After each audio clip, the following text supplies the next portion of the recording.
আর যে কথাগুলো বলতে খুব ইচ্ছা হলো, মানে এটা বলতে গেলে মনেরই কথা আজকে শেয়ার করলাম। অনেকদিন পর আমার একটা নিজের মনের কথা শেয়ার করলাম। গুড মর্নিং, প্রমীলা মুখার্জি আরেকটি ব্লগে স্বাগত। বাজার গিয়েছিলাম, মাছ নিয়ে এখন ফিরছি সকাল সকাল। আজকে মাছ হচ্ছে রুই মাছের এমনি আলু পেঁয়াজ দিয়ে ঝোল, যেহেতু সোম মঙ্গল আমরা ভেজ খাচ্ছি, তো ভাবলাম অনেকদিন ব্লগ সেভাবে দেওয়া হয় না, ডেলি লাইফ। আর এটা হচ্ছে তোমার ওই বেতো শাকটা মানে পেঁয়াজ রসুন আর বেগুন দিয়ে তৈরি। বেতো শাক খেলে নাকি পায়ে ব্যথা কমে, হাতে পায়ে ব্যথা কমে, তার জন্য একটু আনা খাওয়া। আর এই যে মাছটা আজকে পেঁয়াজ রসুন দিয়েই বানাচ্ছে, অন্য দিন তো পেঁয়াজ রসুন দিয়ে বানাই না। আজকে যেহেতু বেশ কিছুদিন যাবৎ, মানে দুদিন যাবৎ একটু নিরামিষ খাওয়াটা বেশি হয়ে গেছে, সেই কারণে আমি আজকে আলু দিয়ে মাছ দিয়ে এরকম ঝোল করে খেয়ে নিচ্ছি। তো চলো এইগুলো খাওয়া দাওয়াটা সেরে নিই, আর তারপরে এই মাছের ঝোল খাওয়া দাওয়াটা সেরে নেবো, ব্যাস। তারপরে তো মানে খাওয়া দাওয়াটা এখন সারবো না, মানে দুপুরবেলায় সেরে নেবো, এটা দুপুরবেলাকার খাবার দাবার। তো সেটাই রান্না হচ্ছে এখন। আমি এখনই বললাম যে খাওয়া দাওয়াটা সেরে নিই রান্না করতে করতেই, কারণ যেহেতু আমরা সত্যি কথা বলতে ননভেজটা নিজের যেদিন পূজা আসা সেদিনই খেতে পছন্দ করি। এই ননভেজ বলছি, কারণ ননভেজটাই আমরা বেশি পছন্দ করি খেতে। আর এই যে তেলের মধ্যে লঙ্কা আর হচ্ছে একটু কালো জিরে আর বেগুন রসুন পেঁয়াজ এগুলো দিয়ে আমার মতন করে আমি বেতো শাকটা করছি, মানে আমি যেভাবে ভালোবাসি বানাতে সেই রকমভাবে একটু বেতো শাক করছি। আর এ দেখো সম্পূর্ণ আমার কমপ্লিট, নুন হলুদ লঙ্কার গুঁড়ো সব কিছু দেওয়া কমপ্লিট হয়ে গেছে। তো সেইভাবে রান্নাটা করছি। তবে অনেক দিন ধরে আমি এভাবে ব্লগ পোস্ট করি না, মানে সেইভাবে আগে যেমন একটা হাত সেট থাকতো, আজ সত্যি কথা বলতে সেই হাতটা অনেকটাই সেট কমে গেছে। কারণ আমি আগে যে ভিডিও করতাম নিজে নিজেই, এই মনে হয় যেন আমার 4 হাতে 10 হাতে কাজটা হচ্ছে, কিন্তু এখন যেহেতু এটা অভ্যাস, সব কিছু বলে না অভ্যাসের দাস, কিছু টাইম আমি ফোনটা রাখছি তারপর করছি, কিন্তু আমি এইভাবেই হাতে করে নিজেই ক্যামেরা বিভিন্ন রকম অ্যাঙ্গেল থেকে ভিডিও বানিয়েছি। তো আজকে আর সেটা সেরকমভাবে করতে পারছিলাম না, তো অভ্যাসটা কেটে গেছে। মানুষ তো অভ্যাসের দাস, সেটাই বোঝা যাচ্ছে।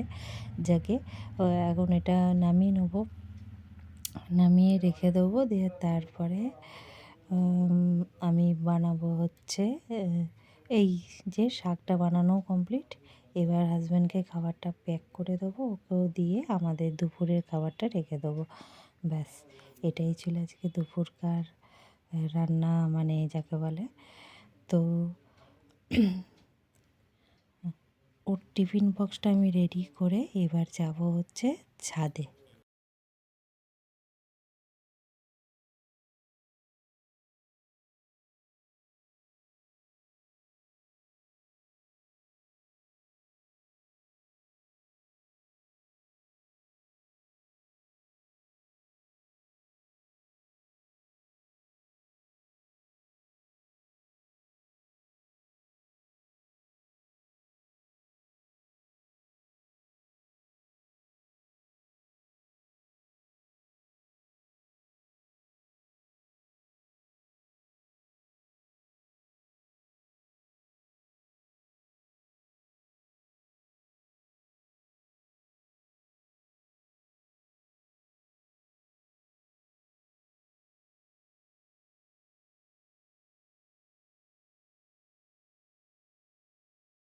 দুপুরের খাওয়া দাওয়া কমপ্লিট করা হচ্ছে এখন, মানে দুপুর খেতে বসলাম, খেয়ে দেখে তো খাওয়া দাওয়া কমপ্লিট করলাম।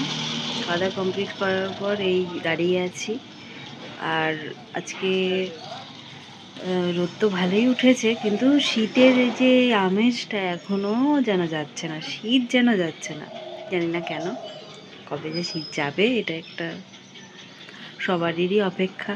আমার যা মনে হয়, যারা পছন্দ করে শীতকাল তাদের জন্য খুবই ভালো। তো চলো আবার পরে আসবো, যখন চা খাওয়া হবে তখন আসবো। আজকে একটু ভাবলাম ডেলি ব্লগ দিই, বহুদিন যাবত একটু নিজের ডেলি ব্লগ দেওয়া হয় না, সেক্ষেত্রেই আবার দিলাম।